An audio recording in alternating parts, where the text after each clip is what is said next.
আজকে আমরা এক্সপ্লেন করব স্কুইড গেম সিজন 3 এর দ্বিতীয় পার্ট।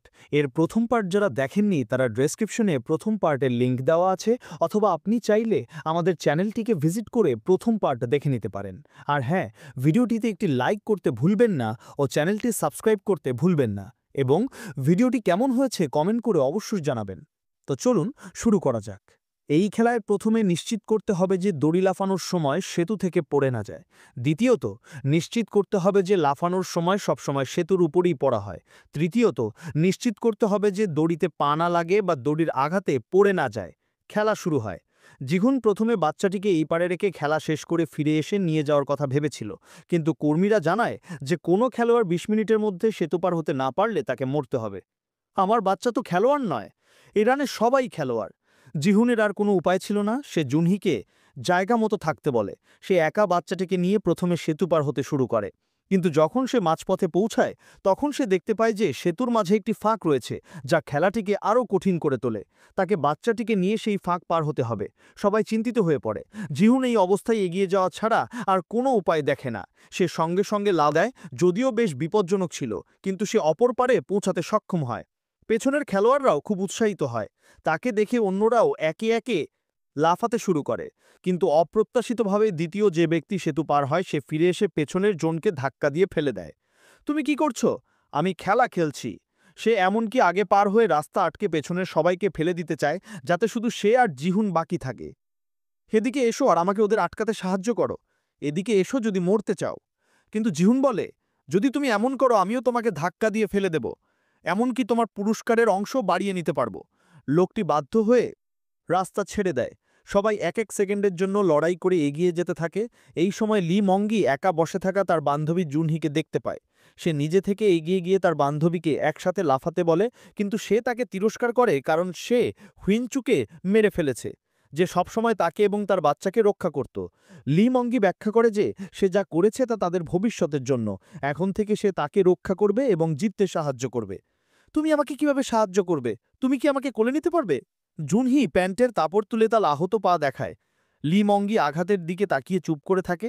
জুনহি আবারও তার ভণ্ডামি এবং দায়িত্বজ্ঞানহীনতা দেখতে পায়। হতাশ হয়ে সে লি মঙ্গিকে বলে যে এখন থেকে সে এবং তার বাচ্চার সাথে তার আর কোনো সম্পর্ক নেই। যে লোকটি প্রথমে রাস্তা আটকাতে চেয়েছিল, যদিও জিহুনের হুমকিতে সে রাস্তা ছেড়ে দিয়েছিল, কিন্তু সে সহজে হাল ছেড়ে দেওয়া রাজি ছিল না। সে এগিয়ে এসে জিহুনের সাথে মারামারি শুরু করে। জিহুন প্রতিরোধ করার চেষ্টা করে লোকটিকে সেতু থেকে ফেলে দেয়। এখন আর পেছনের লোকদের সেতু পার হতে কোনো বাধা নেই। যখন সবাই সেতু পার হয়ে যায় তখন মাত্র 1 মিনিট বাকি ছিল। জিহুন সঙ্গে সঙ্গে জুনহিকে বলে, চিন্তা করো না, আমি এক্ষুনি আসছি, আমি এক্ষুনি আসছি, হাল ছেড়ো না, দয়া করে ওখানেই থাকো। জুনহি বলে যে এটাই বাচ্চার জন্য সবচেয়ে ভালো সিদ্ধান্ত। এই বলে সে উঁচু প্ল্যাটফর্ম থেকে ঝাঁপ দেয়। একদিক থেকে দেখলে এই মেয়েটি খুব চালাক ছিল। সে জানতো যে তার আহত পা নিয়ে সে পার হতে পারবে না, এমনকি এবার বেঁচে গেলেও পরের খেলায় সে একটি বোঝা হয়ে যাবে। তার চেয়ে বরং বাচ্চাটিকে জিহুনের কাছে ছেড়ে দেওয়া ভালো। তাহলে যদি জিহুন বাঁচে তাহলে বাচ্চাও বাঁচবে, কারণ বাকিদের মধ্যে একমাত্র জিহুনের মধ্যেই দয়া ছিল এবং সে বাচ্চাটিকে রক্ষা করতে রাজি ছিল। ভিআইপিরাও এই বাচ্চার ভাগ্য নিয়ে আলোচনা শুরু করে। কিছু লোক মনে করে যে বাচ্চাটি জুনহির জন্ম দেওয়া। এখন জুনহি মারা গেছে, তাই সে এবং বাচ্চাটিকে এক ধরা উচিত, এই বাচ্চাকেও রাখা উচিত নয়। তবে যে ভিআইপি জুনহির উপর বাজি ধরেছিল সে বলে যে যদিও বাচ্চা এবং তার মায়ের সম্পর্ক আছে, কিন্তু বাচ্চাটি একজন আদা মানুষ, তাই তাকে খেলায় অংশ নিতে দেওয়া উচিত। আয়োজক হুয়াং ইনহো প্রস্তাব দেয় যে তাহলে এই বাচ্চাটিকে 222 নম্বর খেলোয়াড় হিসেবে পরের রাউন্ডে খেলতে দিলে কেমন হয়। এমন একটি বাচ্চাকে রেখে দিলে খেলাটি আরও আকর্ষণীয় হবে বলে মনে হয়। খেলোয়াড়দের দিকে ফেরা যাক। তারা হিসাব করতে শুরু করে যে তারা কত টাকা ভাগ করে নিতে পারবে। এই সময় কর্মীরা তাদের জানায় যে বাচ্চাটি জুনহির নম্বর পেয়েছে এবং সেও তাদের সঙ্গে পুরস্কারের টাকা ভাগ করে নিতে পারবে। আমরা কি বাচ্চাটাকে মেরে ফেলবো? আমি কখনোই এটা হতে দেব না। বাচ্চাটাকে বাদে দিতে হবে। যখন তারা জিহুন এবং বাচ্চাটিকে মারতে এগিয়ে যাওয়ার প্রস্তুতি নিচ্ছিল, ভাগ্য ভালো যে কর্মীরা গুলি চালিয়ে তাদের থামিয়ে দেয়। একই সঙ্গে কর্মীরা ঘোষণা করে যে এখন থেকে খেলোয়াড়রা একে অপরকে ক্ষতি করতে পারবে না। এই সময় জিহুনের আর কোনো আশা ছিল না যে ইন্সপেক্টর হোয়াং এই দ্বীপটি খুঁজে পাবে। অন্যদিকে ইন্সপেক্টর হোয়াং একটি বড় এলাকা চিহ্নিত করে খোঁজার প্রস্তুতি নিচ্ছিল। ক্যাপ্টেন এক্স চিহ্ন একে একটি এলাকা বাদ দেয়। এই এলাকায় নয়, এখানকার স্রোত খুব শক্তিশালী। চীনা মাছ ধরার নৌকার বিরুদ্ধে উপকূল রক্ষীরা প্রায় টহল দেয়। ক্যাপ্টেন হঠাৎ একটি ফোন পায়। দেখা যায় পুলিশ চৌয়েউসের কথায় মাত্তা খুব বিশ্বাস করেনি যে কেউ মানুষের জীবন নিয়ে বাজি ধরার খেলা খেলছে। তারা এটাও বিশ্বাস করেনি যে ক্যাপ্টেন একজন খারাপ লোক। উশোকের বারণ করাও তারা সরাসরি ক্যাপ্টেনকে ফোন করে জানায় যে কেউ তার বাড়িতে ঢুকেছে। আপনি কি আমাকে অনুপ্রবেশকারীর নাম বলতে পারেন? আচ্ছা, তার নাম উশোক। উশোক বুঝতে পারে যে সব গন্ডগোল হয়ে গেছে। ক্যাপ্টেন এই কথা জানার পর নিশ্চয়ই ইন্সপেক্টর হোয়াংয়ের উপর হামলা করবে। নৌকার সবাই বিপদে পড়বে। সে এই হতচ্ছাড়া পুলিশদের উপর প্রায় মরেই যাচ্ছিল। সে ফোন ফিরিয়ে নিয়ে তার আইনজীবীকে ফোন করতে চায়। পুলিশ তার চিৎকারে বিরক্ত হয়ে ফোন ফিরিয়ে দেয়। উশোক ফোনটা ছিনিয়ে নিয়ে বাইরে ছুটে যায়। পুলিশ স্টেশনের মধ্যেই সে দ্রুত ইন্সপেক্টর হোয়াংকে ফোন করে জানায় যে ক্যাপ্টেন ভালো লোক নয়। তাছাড়া ক্যাপ্টেন এখন জেনে গেছে যে কেউ তার বাড়িতে ঢুকেছে। সে নিশ্চয়ই তাদের উপর হামলা করবে, তাই ইন্সপেক্টরকে অবশ্যই সতর্ক থাকতে হবে। ইন্সপেক্টর হোয়াং কিছু বোঝার আগেই ক্যাপ্টেন বন্দুক নিয়ে নৌকার ভেতরের অন্য লোকদের উপর গুলি চালাতে শুরু করে। সে তাড়াতাড়ি একটি হারপুন বন্দুক নিয়ে পেছন থেকে ক্যাপ্টেনকে গুলি করে মেরে দেয়। মৃত্যুর আগে সে তাকে বলে যে সে শুধু আদেশ পালন করছিল, এমনকি তাকে বাঁচানো উপরওয়ালার আদেশ ছিল। ইন্সপেক্টর হোয়াং আশা করে যে ক্যাপ্টেন দ্বীপটির অবস্থান বলে দেবে। আমার তো মরেই যাওয়ার কথা ছিল, কিন্তু তিনি আমাকে দ্বিতীয় সুযোগ দিয়েছেন। কাংনুন তার বাঁচানো খেলোয়াড়কে নিয়ে গোপন পথে সৈকতে পৌঁছায়। সেখানে সত্যি একটি নৌকা প্রস্তুত ছিল। সে মিড লেভেল ম্যানেজারের দেওয়া চাবি দিয়ে নৌকা চালু করে এবং খেলোয়াড়কে নিয়ে চলে যাওয়ার প্রস্তুতি নেয়। কিন্তু মাঝপথে সে মিড লেভেল ম্যানেজারের কাছ থেকে একটি ফোন পায় যা তাকে ফিরে আসতে বলে, কারণ সে তদন্ত করে জানতে পেরেছে যে বাঁচানো খেলোয়াড়ের পরিচয় হলো পার্ক ইয়ুং, একজন একা বাবা। যদি কাংনুন তাকে ফিরিয়ে দেয় তাহলে সে সেই আগের সবকিছু ভুলে যাবে। যদি কাংনুন ফিরে না আসে তাদের কাছে উপায় আছে, কারণ তার কাছে পাকিউংয়ের তথ্য আছে। এমনকি সে জানে তার অসুস্থ মেয়ে কোন হাসপাতালে কোন ঘরে আছে। কাংনুন বাধ্য হয়ে নৌকা ফিরিয়ে আনে, কিন্তু তীরে ওঠার পর সে তাকে নৌকা চালিয়ে চলে যেতে বলে। তাড়াতাড়ি উত্তর দিকে ফিরে যাও, তীরে পৌঁছানোর সাথে সাথে পুলিশকে ফোন করবে, কারণ তোমার মেয়ে বিপদে। এরপর সে নিজে পাহাড়ে চড়ে। মনে হচ্ছে সে বেসে ফিরে যাওয়ার প্রস্তুতি নিচ্ছে, কিন্তু এবার সে ফিরে যাচ্ছে নিশ্চয়ই কোনো খারাপ কাজে সাহায্য করার জন্য নয়, সম্ভবত মিডলেমের ম্যানেজারকে মারার জন্য। আর ইন্সপেক্টর হোয়াং যদিও ক্যাপ্টেনের মুখ থেকে দ্বীপের অবস্থান জানতে পারেনি, কিন্তু সে ক্যাপ্টেনের রাখা এক্স চিহ্ন দেখে সম্ভবত বুঝতে পেরেছে যে দ্বীপটি কোথায়। প্রথমে শেষ পর্যন্ত বেঁচে থাকা লোকজন হতাশ হয়ে খেলা শেষ করার জন্য ভোট দেওয়ার প্রস্তুতি নিচ্ছিল। হোয়াং ইনহো খাওয়ার সময় একটি ছোট চাল চলে। সে তাদের বলে যে পরের খেলায় তারা ভোট দিয়ে ঠিক করতে পারবে কে মারা যাবে, আর মাত্র 3 জন মারা গেলেই খেলাটি পার হয়ে যাবে। এই লোকগুলোর সঙ্গে সঙ্গে জোট বেঁধে জিহুন বাচ্চা এবং ভীত মিনচুকে মেরে ফেলার সিদ্ধান্ত নেয়। পরের দিন নতুন খেলা শুরু হবে। সেই রাতে হঠাৎ কর্মীরা জিহু দিয়েছে না আলফানা ইং হোয়াং সাটিন হঠাৎ দেখেই যায়। তারা হোয়াং ইন হুকিটে দেয় একটি ছুরি দিয়ে, বলে যে তার একমাত্র সুযোগ হলো রাতে ছুরি নিয়ে অন্যদের মেরে ফেলা, না হলে সকালে তারা ভোট দিয়ে তাকে মেরে ফেলবে। জিহুন বিশ্বাসই করে না যে সে এত ভালো মানুষ যে নিজে থেকে তাকে এই তথ্য জানাচ্ছে। অপ্রত্যাশিতভাবে পরের মুহূর্তে হোয়াং ইংহো তার মাস্ক খুলে ফেলে। এই পরিচিত মুখ দেখে জিহুন সঙ্গে সঙ্গে প্রচণ্ড রেগে যায়, কারণ আগের সিজনে সে হোয়াং ইংহোর সাথে কাঁধে কাঁধ মিলে লড়াই করেছিল। জিহুন তাকে এত বিশ্বাস করতো, কিন্তু ভাবতেও পারেনি যে এই লোকটাই আসল ভিলেন, তার অনেক সঙ্গীকে মেরেছে। জিহুন ছুরি নিয়ে তাকে মারতে যায়, কিন্তু হোয়াং ইনহো তাকে বলে আমাকে মারলেও কালকের খেলা চলতে থাকবে। সে কি বাচ্চাটাকে বাঁচাতে চায় না? জিহুন বাধ্য হয়ে হাল ছেড়ে দেয় এবং ছুরি নিয়ে বাইরে চলে যায়। হোয়াং ইনহো জিহুনকে কিছু বলে, নম্বর 456, তুমি কি মানুষের স্বভাবের ওপর বিশ্বাস রাখো? জিহুন ঘরে ফিরে বৃদ্ধ লোকটির গলায় ছুরি রাখে। লোকটি ঘুমের মধ্যে বিপদের কথা জানতেও পারে না। জিহুন একটু বল প্রয়োগ করলেই তাকে মেরে ফেলতে পারত। হোয়া ইনহো মনিটরের সামনে বসে সব দেখছিল। তার মনে পড়ে যায় যে সেও একদিন এমন একটি সিদ্ধান্ত নিয়েছিল। রহস্যময় মাস্ক পরা লোকটি তাকে একটি ছুরি দিয়েছিল এবং সুযোগ বুঝে ফিরে গিয়ে অন্যদের মেরে ফেলতে বলেছিল, তাহলেই সে বাঁচতে পারবে। সে তাই করেছিল এবং সবাইকে মেরে ফেলেছিল। জিহুন কি একই সিদ্ধান্ত নেবে? জিহুন যখনই আঘাত করতে যাবে তখন হঠাৎ সে আগের সিজনের সঙ্গীদের ছায়া দেখতে পায়। মেয়েটি বলে, তুমি তো এমন মানুষ নও। জিহুন সঙ্গীত ফিরে পায় এবং বুঝতে পারে সে কি করতে যাচ্ছিল। সে সঙ্গে সঙ্গে ছুরি সরিয়ে নেয়। বলতে গেলে এই দ্বীপের মানুষদের একে অপরকে মেরে ফেলার ঘটনা এখনও শেষ হয়নি। এর বেশিরভাগ কারণ হল বাইরের অপদার্থ লোকগুলো, যারা জিহুনের টাকা নিয়েও কোনো কাজ করেনি। ইন্সপেক্টর হোয়াং তৃতীয় সিজনের শেষ পর্যন্ত ঘুরে বেরিয়ে অবশেষে জানতে পারে যে ক্যাপ্টেন একজন গুপ্তচর। সে সবসময় তাকে ঘুরিয়ে নিয়ে বেড়াচ্ছিল। এখন খেলা শেষ হতে আর মাত্র একদিন বাকি। সে অবশেষে আসল এলাকাটি চিহ্নিত করেছে এবং খোঁজার চেষ্টা করছে। হোয়াং ইনহো আর ভান করে না। সে সরাসরি নৌকার যোগাযোগ যন্ত্রের মাধ্যমে ইন্সপেক্টর হোয়াংয়ের সাথে যোগাযোগ করে। যদি তুমি এই খেলার তদন্ত চালিয়ে যাও তবে তুমি মারা যাবে। ইন্সপেক্টর হোয়াং বলে, তুমি যদি না চাইতে আমি তদন্ত করি তাহলে শুরুতেই আমাকে মেরে ফেলা উচিত ছিল। যেহেতু আমি এখনও বেঁচে আছি, আমাকে সবকিছু পরিষ্কারভাবে তদন্ত করতে হবে। নতুন দিনে নতুন খেলা শুরু হতে চলেছে, কিন্তু মিড লেভেল ম্যানেজার কাংনুনের দ্বারা আক্রান্ত হয়। কাংনুন তাকে কম্পিউটারে পার্ক হিউংয়ের সমস্ত রেকর্ড মুছে ফেলতে বলে। Mid level manager electronic record মুছে দেয়, কিন্তু তাকে বলে যে এখনও একটি কাগজের রেকর্ড আছে যা ছাদে রাখা আছে। কিন্তু লিফট শুধুমাত্র সর্বোচ্চ নেতার মাস্ক শনাক্ত করলেই ছাদে থামে। কাংনুন বাধ্য হয়ে মিড লেভেল ম্যানেজারকে লিফটে করে ছাদে নিয়ে যায়। লিফটে ঢোকার সাথে সাথে মিড লেভেল ম্যানেজার হঠাৎ আক্রমণ করে, কাংনুনের হাতের বন্দুক কেড়ে নেওয়ার চেষ্টা করে এবং সফলভাবে বন্দুকটি ফেলে দেয়। দুজন লিফট থেকে ছাদে মারামারি করে। দুর্ভাগ্যবশত কাংনুন মহিলা হওয়ায় শারীরিক শক্তিতে পিছিয়ে ছিল। আমি তোমার সাথে ভুল করেছি, আমার উচিত ছিল তোমাকে ওদের মতো খেলায় ফেলে দেওয়া। অবশেষে মিড লেভেল ম্যানেজার কাংনুনকে মারার তাড়া না করে আজেবাজে কথা বলতে শুরু করে। এটা কাংনুনকে একটি সুযোগ দেয়। সে লিফটের দিকে ছুটে গিয়ে পড়ে থাকা বন্দুকটি তুলে নেয় এবং তাড়া করে আসা মিড লেভেল ম্যানেজারকে সরাসরি গুলি করে মেরে ফেলে। এরপর সে ছাদে থাকা কাগজের রেকর্ড রাখার জায়গায় যায়। এই সময় নতুন খেলা শুরু হয়েছে। এই খেলাটি খুব সহজ, মোট ৩টি পর্যায়। প্রতিটি পর্যায়ে শুধু একজনকে উঁচু প্ল্যাটফর্ম থেকে ফেলে দিতে হবে, বাকিরা পরের পর্যায়ে যেতে পারবে। যারা আগে থেকেই জোট বেঁধেছিল তারা সঙ্গে সঙ্গে জিহুন এবং বাচ্চাটিকে টার্গেট করে। তারা যেই আঘাত করতে যাবে, লিমঙ্গি তার সন্তানকে মরতে দিতে না চাওয়ায় তাড়াতাড়ি দাঁড়িয়ে মধ্যস্থতা করে।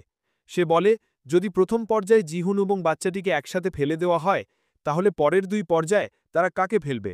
প্রথম পর্যায়ে দুজন মারা গেলে এটা খুবই অপচয় হবে। তার চেয়ে বরং জিহুনকে না মেরে কোনো একা লোককে মারা যাক। এই খেলায় ৩টি রাউন্ড আছে, তাই আমাদের দীর্ঘমেয়াদী চিন্তা করে বুদ্ধিমানের মতো সিদ্ধান্ত নিতে হবে। সবাই শুনে মনে করে এটা খুবই যুক্তিসঙ্গত, তাই তারা মিনসুকে টার্গেট করে। কিন্তু যখন ধাক্কা দেওয়ার সময় আসে, তখন কেউ এগিয়ে আসতে চায় না। তারা ভয় পায় যে মিনসু মরার আগে কাউকে সাথে নিয়ে মরবে। অবশেষে লিমঙ্গি চালাকি করে মাটি থেকে একটি স্টিলের পাইপ তুলে মিনসুকে ফেলে দেয়। পরের পর্যায়ে তারা আবার জিহুন এবং তার কোলের বাচ্চাটিকে টার্গেট করে। এবার লিমঙ্গি কোনো কারণ খুঁজে পায় না। একজন খাটো লোককে স্টিলের পাইপ দিয়ে জিহুনকে ধাক্কা দেওয়ার জন্য বেছে নেওয়া হয়। যদি তুমি আমাদের দুজনকেই মেরে ফেলো তাহলে কি হবে? জিহুন এই সুযোগে তাকে ইঙ্গিত দেয় যে তার পেছনের লোকেরা হয়তো এই মুহূর্তে আলোচনা করছে যে পরের পর্যায়ে তাকেই ফেলে দেবে। লোকটি সঙ্গে সঙ্গে জিহুনের সাথে লড়াই করার ইচ্ছা হারিয়ে ফেলে। সে ঘুরে অন্যদের জিজ্ঞেস করে যে পরের পর্যায়ে কাকে ফেলার প্রস্তুতি নেওয়া হচ্ছে। সবাই অবিরাম তর্ক করতে থাকে, কেউ পরের পর্যায়ে বলি হতে চায় না। তাদের মধ্যে এমনকি অভ্যন্তরীণ দ্বন্দ্ব শুরু হয় এবং প্রায় মারামারি লেগে যায়। এই সময় চালাক লিমঙ্গি আবার একটি বাজে বুদ্ধি বের করে। সে সবাইকে তাদের পোশাক একসাথে বেঁধে লোকটির কোমরে জড়িয়ে দিতে বলে, যে ধাক্কা দিতে যাবে। লোকটি জিহুনের কাছে গিয়ে তাকে বাচ্চাটা দিয়ে দেওয়ার জন্য বোঝায় তারা ন্যায্যভাবে লটারি করবে। জিহুন যেই বাচ্চাটা দিয়ে দেবে তারা জিহুনকে ধাক্কা দিয়ে ফেলে দেবে। কিন্তু জিহুন একেবারেই ফাঁদে পা দেয় না। সমুদ্রে পালিয়ে যাওয়া পার্ক কর্মীদের দ্বারা তারা খায়। কর্মীরা গুলি করে তার নৌকার ইঞ্জিন উড়িয়ে দেয়, যার ফলে তার নৌকা চালানো খুব কঠিন হয়ে পড়ে। এই পরিস্থিতি দেখে সে শুধু বন্দুক নিয়ে মরণপণ যুদ্ধ করতে থাকে। সে পেছনের কর্মীদের সাথে বন্দুক যুদ্ধ লিপ্ত হয়। যদিও সে একজন কর্মীকে মেরে ফেলে, কিন্তু তার গুলি শেষ হয়ে যায়। সে শেষ গুলিটির ওপর নির্ভর করে মরে যাওয়ার ভান করার সিদ্ধান্ত নেয়। যখন কর্মীরা নিশ্চিত করার জন্য এগিয়ে আসবে, তখন সে প্রতিপক্ষকে আক্রমণ করবে। যখন সে দেখে যে কর্মীরা গুলি করতে চলেছে, ভাগ্য ভালো যে ঠিক সেই মুহূর্তে ইন্সপেক্টর হুয়াং পাস দিয়ে যাচ্ছিল। তারা গুলি করে শেষ কর্মীকে মেরে ফেলে এবং এই একা বাবাকে বাঁচিয়ে নেয়। অন্যদিকে কয়েকজন জিহুনের সাথে লটারি করার প্রস্তাব দেয়। যে সবচেয়ে ছোট কাঠি পাবে সে স্বেচ্ছায় ঝাঁপ দেবে। এই প্রস্তাবটি শুনতে খুব ন্যায্য মনে হলেও জিহুন বাচ্চাটিকে দিতে চায় না। উল্টো সে তাদের লটারির কাগজ দেখাতে বলে। তাদের ইতস্তত করতে দেখে এক নজরেই বোঝা যায় যে কোনো কারচুপি আছে। সে সঙ্গে সঙ্গে সতর্ক হয়ে যায়। ঘোড়ান লোকটি যখন দেখে যে তাকে বোঝানো যাচ্ছে না, তখন সে ছুটে এসে তাকে ফেলে দিতে চায়। সে সঙ্গে সঙ্গে ছুরি বের করে লোকটির পিছনের দড়ি কেটে দেয় এবং তাকে জিম্মি করে। লোকটি অনবরত অনুরোধ করতে থাকে। জিহুন এখনও তাকে ফেলে দেওয়ার সিদ্ধান্ত নিতে পারেনি, কিন্তু লিমঙ্গি চিৎকার করে উঠে এসে লাঠি দিয়ে লোকটিকে ফেলে দেয়। আমি তো তোমার দলেই ছিলাম। এখন লিমঙ্গি গুরুত্বপূর্ণ মুহূর্তে দল বদল করে জিহুনের পাশে চলে এসেছে, আর উল্টো দিকেও মাত্র ৪ জন বাকি আছে। এই ৪ জন বুঝতে পারে না যে লিমঙ্গি হঠাৎ বিশ্বাসঘাতকতা করল কেন। লিমঙ্গি বলে, আমি এই বাচ্চার বাবা। উপর থেকে এই খেলা দেখতে দেখতে এই নাটকীয় পটপরিবর্তনের জন্য তারা হাততালি না দিয়ে পারে না, কারণ জিহুন এবং লিমঙ্গি দুজনের হাতেই অস্ত্র ছিল। বাকি ৪ জনও আর লড়তে চায়নি। বিশেষ করে এখন যখন একজন মারা গেছে, তাহলে এই পর্বটি শেষ। তারা পরের পর্যায়ে যেতে পারবে। এই লোকগুলো প্রস্তাব দেয় যে পরের পর্যায়ে তারা ন্যায্যভাবে লটারি করতে পারে, কিন্তু লিমঙ্গি দেখায় যে ওদিকে ৪ জন আর এদিকে মাত্র ২ জন। উল্টো দিকের লোকেরা লটারিতে কারচুপি করতে পারে। দুপক্ষই একটি অচলাবস্থায় পড়ে যায়। কিন্তু উল্টো দিকের লোকেরা আগে প্রতিক্রিয়া করে। তাদের মধ্যে ৩ জন সবচেয়ে দুর্বল একজনকে ধরে মারধর করে। তারা তাকে পরের পর্যায়ে ফেলে দেওয়ার জন্য একটি পুতুল বানানোর প্রস্তুতি নেয়। জিহুন বলে এমনটা করা যাবে না, এটা অন্যায়। উল্টো দিকের লোকেরা সঙ্গে সঙ্গে রেগে গিয়ে জিহুন এবং লিমঙ্গির সাথে মারামারি শুরু করে। তবে তারা কেউই জিহুন এবং লিমঙ্গির প্রতিপক্ষ ছিল না। অবশেষে তিনজনই উঁচু প্ল্যাটফর্ম থেকে ফেলে দেওয়া হয়। অপ্রত্যাশিতভাবে শেষ পুতুলটি নিজে থেকেই খাদের কিনারায় চলে যায়। আমি তোমাদের জন্য পুতুল হব না, এই কথা বলে সে নিচে ঝাঁপ দেয়। ইন্সপেক্টর হুয়াংয়ের দল শক্তিশালী অস্ত্রের জোরে তাড়া করে আসা গার্ডদের সরাসরি হারিয়ে দেয়। একমাত্র বেঁচে থাকা লোকটি ছিল পার্ক, যে আগে গার্ড সেজেছিল। প্রতিপক্ষের পরিচয় নিশ্চিত করার পর ইন্সপেক্টর হুয়াং জুনহো অবশেষে সেই দ্বীপটি খুঁজে পায় যেটা সে সবসময় খুঁজছিল। সেই দ্বীপটা কোথায়? আর দ্বীপে খেলা তখনও চলছিল। মাঠে শুধু লিমঙ্গি এবং বাচ্চা কোলে জিহুন বাকি ছিল। ঠিক এই মুহূর্তে আয়োজকরা হঠাৎ ঘোষণা করে যে বাকি অংশগ্রহণকারীদের পরের খেলার জায়গায় যেতে হবে। জিহুন বাচ্চাটিকে নিজের সাথে বেঁধে পুল পার হতে যায়। কিন্তু অপ্রত্যাশিতভাবে লিমঙ্গি যে আগে পার হয়ে গিয়েছিল, একটি লোহার রড নিয়ে পুলের ওপর দাঁড়িয়ে থাকে। সে জিহুনকে ওখানে থাকতে বলে এবং বাচ্চাটিকে দিয়ে দিতে বলে। আসলে লিমঙ্গি বাচ্চাটিকে নিয়ে পরের রাউন্ডে যেতে চায়। তাহলে সে একাই ৪৫.৬ বিলিয়ন ওয়ান পাবে। জিহুন বিশ্বাসই করতে পারে না যে লিমঙ্গি টাকার জন্য নিজের সন্তানকে মারতে উদ্যত হয়েছে। যখন দুজন মুখোমুখি দাঁড়িয়েছিল, তখন আবার লাউডস্পিকারে ঘোষণা হয় যে জিহুন যদি ৫ মিনিটের মধ্যে পার হতে না পারে, তাহলে সে এবং বাচ্চাটি দুজনই অংশগ্রহণের যোগ্যতা হারাবে। উপরের তলার ধনীরা লিমঙ্গির কাজকে খুব সমর্থন করছিল। তাদের মতে লিমঙ্গি সিদ্ধান্ত সবচেয়ে বড় সঠিক সিদ্ধান্ত। কিন্তু তারা যেটা জানত না, সেটা হলো এই লোকগুলি শীঘ্রই বিপদে পড়তে চলেছে। গুরুতর আহত কাংনুন। সে কষ্ট করে টেবিলের ওপর থেকে মদ এবং লাইটার তুলে নেয়, তারপর খেলোয়াড়দের সমস্ত রেকর্ড পুড়িয়ে দেয়। পেটের আঘাতের কারণে সে সহজে নড়াচড়া করতে পারছিল না, কিন্তু সে দাঁতে দাঁত চেপে পুরো রেকর্ড রুম পুড়িয়ে দেওয়ার সিদ্ধান্ত নেয়। খেলার মাঠে ফিরে আসা যাক। দুজন এখনও ছোট সেতুর ওপর মুখোমুখি দাঁড়িয়েছিল। সেতুটি খুব সরু হাওয়ায় এবং লি মঙ্গির হাতে একটি লম্বা লাঠি থাকায় জিহুনের পার হওয়ার কোনো সুযোগ ছিল না। বাধ্য হয়ে সে প্রস্তাব দেয় যে যদি তাকে পার হতে দেওয়া হয়, সে স্বেচ্ছায় লি মঙ্গির হাতে বাদ পড়তে রাজি আছে। তাহলে তাকে নিজের সন্তানকে মারতে হবে না। কিন্তু অপ্রত্যাশিতভাবে এই মুহূর্তে লি মঙ্গি পুরস্কারের জন্য অন্ধ হয়ে গেছে। এখন সে কোনো কথাই কানে তুলছিল না। জিহুনের প্রস্তাব শুনে সে শুধু মনে করছিল যে সে এদিকে এসে সুযোগ বুঝে তাকে ফেলে দিতে চায়। এমনকি সে জিহুন এবং জুনির মধ্যে সম্পর্ক নিয়েও সন্দেহ করতে থাকে। মনে করে যে এখানে আসার আগে হয়তো তারা পরিচিত ছিল, এই বাচ্চাও হয়তো জিহুনের সন্তান। পুরোপুরি পাগল হয়ে যাবার লি মঙ্গির সামনে জিহুনের আর কোনো উপায় ছিল না। সে বাচ্চাটিকে মাটিতে নামিয়ে রাখে। অবশেষে এক এক করে পেছনের দিকে সরে যায়, যেখানে একটি লাশ পড়েছিল। লি মঙ্গি যখন বাচ্চাটিকে অপর পারে নিয়ে যাচ্ছিল, তখন জিহুন লুকিয়ে লাশের ওপর থেকে একটি ছোরা তুলে নেয়। জিহুনের অপ্রত্যাশিত আবির্ভাবে লি মঙ্গি ভয় পেয়ে যায়। দুজন আবার মুখোমুখি হয়। আর এদিকে ডেটারুমে আগুনের মধ্যে কাংনুন তার প্রয়োজনীয় রেকর্ড খুঁজে পায়। কিন্তু যা সে মেনে নিতে পারছিল না, তা হল সে উত্তর কোরিয়া থেকে পালিয়ে আসার পর তার স্বামী এবং মেয়েও দক্ষিণ কোরিয়ায় পালানোর পরিকল্পনা করেছিল। ফলস্বরূপ দুজনই পালানোর সময় মারা যায়। অবশেষে দুজন মারামারি শুরু করে। লি মঙ্গি তার হাতের লম্বা লাঠির দূরত্বের সুবিধা নিয়ে কয়েক আঘাতেই জিহুনের হাতের ছোড়া ফেলে দেয়। আর এটাও জিহুনকে ২ হাত খালি করে প্রতিপক্ষের অস্ত্র নিয়ন্ত্রণ করার সুযোগ দেয়। এইভাবেই দুজনের অস্ত্রই নিচে পড়ে যায়। তারা হাতাহাতিতে লিপ্ত হয়। লি মঙ্গি অবশ্যই খেলার ঈশ্বরের কাছে পেরে ওঠে না। নিজের জীবন বাঁচাতে এই নিচু মনের লোকটি এমনকি নিজের সন্তানকে ব্যবহার করে জিহুনকে হুমকি দেয়। প্রতিপক্ষকে হাতে জিম্মি দেখে জিহুন বাধ্য হয়ে পিছিয়ে যায়। কিন্তু প্রতিপক্ষ এই সুযোগে মাটির ওপর থেকে ছোড়া তুলে সরাসরি জিহুনকে আঘাত করে। মারামারির সময় দুজনই মাঠের কিনারায় পড়ে যায়। ভাগ্য ভালো যে গুরুত্বপূর্ণ মুহূর্তে জিহুন মাঠের স্টিলের রড ধরে ফেলে, তাই দুজনই নিচে পড়ে যায়নি। উঁচু ভবনে ধনীরা জিহুনকে উঠতে দেখে অবাক হয়, কারণ এর আগে কেউ পরপর ২টি খেলা জেতেনি। আর জিহুন উঠে এসে সামনের খেলার বোতাম দেখে চিন্তায় পড়ে যায়। অবশেষে সেই বোতামে পা রাখে এবং ধীরে ধীরে বাচ্চাটির দিকে এগিয়ে যায়। অবশেষে খেলা শেষ হতে আর মাত্র ১০ মিনিট বাকি। জিহুন বাচ্চাটিকে কোলে নিয়ে মাঠের কিনারায় দাঁড়ায়। ধনীরা বুঝতে পারে না সে আসলে কি করতে চায়। এই সময় জিহুনের চোখে জল। কিছুক্ষণ ভাবার পর সে অবশেষে ঘুরে বাচ্চাটিকে মাটিতে নামিয়ে রাখে। এই মুহূর্তে দ্বীপের সবাই মনিটরের মাধ্যমে মাঠে একটি বড় এবং ছোট অবয়ব দেখতে পায়। দেখা যায় জিহুন বাচ্চার গালে চুমু খায়, তারপর আলতো করে বাচ্চাটিকে জায়গায় রেখে দেয়।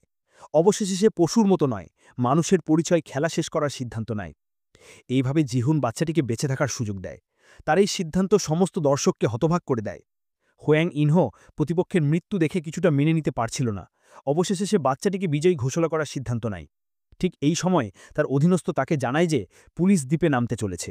তাই সে তাড়াতাড়ি তার অধীনস্থদের পশ্চাৎ অপসারণের প্রস্তুতি নিতে এবং আত্মধ্বংসের বোতাম টিপতে নির্দেশ দেয়। যাবার সময় হোয়াং ইনহো জিহুনের লাশের পাশ দিয়ে গড়ে যায়। রক্তের মধ্যে পড়ে থাকা পুরনো বন্ধুকে দেখে তার মন ভারাক্রান্ত হয়ে ওঠে। পুরনো বন্ধুর ইচ্ছা পূরণ করতে হোয়াং ইনহো মাঠে গিয়ে বেঁচে থাকা বাচ্চাটিকে কোলে তুলে নেয়। ঠিক এই সময় লুকিয়ে অনুপ্রবেশ করা ইন্সপেক্টর হোয়াং তার ভাইকে দেখতে পায়। সে গুলি করতে চেয়েছিল, কিন্তু অবশেষে ভাইয়ের প্রতি ভালোবাসার কাছে হেরে গিয়ে শুধু তাকে চলে যেতে দেয়। এইভাবেই পুরো দ্বীপটি আত্মধ্বংসের প্রোগ্রামে বিস্ফোরিত হয়। এই দ্বীপের খেলাও আপাতত শেষ হয়ে যায়। দৃশ্য পরিবর্তন হয়। দক্ষিণ কোরিয়ার একটি বিনোদন পার্কে পার্ক গিমসুক তার পুরনো পেশায় ফিরে এসেছে। মানুষের জন্য ছবি আঁকছে। এবারে তার কাছে ছবি আঁকতে আসা মহিলাটি হলো ছদ্মবেশ ছেড়ে দেওয়া কাংনুন। পার্ক গিমসুক মহিলাটিকে খুব পরিচিত মনে করে, তাই সে জিজ্ঞেস করে তারা একে অন্যকে চেনে কিনা। কাংনুন বাহানা বানায় যে সে আগে এখানে কাজ করত এবং প্রসঙ্গ পাল্টে দেয়। ঠিক এই সময় পার্ক গিমসুকের মেয়ে তার কাছে আসে। কাংনুন অবশেষে একটি তৃপ্তির হাসি ভাসায়। যখন কাংনুন গাড়ি চালিয়ে পার্ক থেকে বেরোতে যাচ্ছিল, হঠাৎ একটা ফোন আসে। অপর প্রান্তের লোকটি নিজেকে একজন মানুষ খোঁজার প্রোগ্রামের চিত্রনাট্যকার বলে পরিচয় দেয়। কাংনুন আগে তার মেয়েকে খোঁজার জন্য অনুষ্ঠানে নিবন্ধন করেছিল।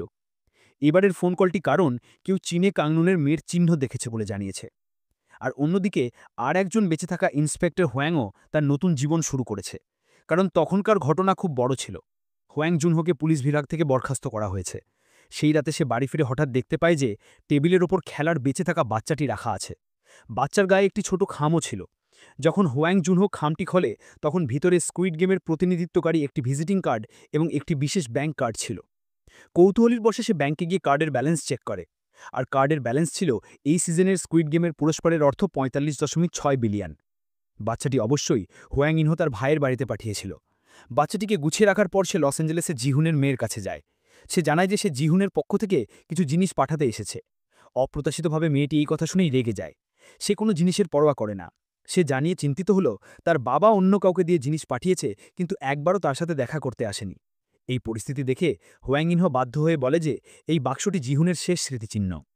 মেয়েটি তখন জিনিসটা নেয় এবং বাক্সের ভেতরে ছিল জিহুনের রেখে যাওয়া পুরস্কারের টাকা। এই দুটি কাজ শেষ করে হোয়াং ইনহো অবশেষে শান্তির নিঃশ্বাস ফেলে।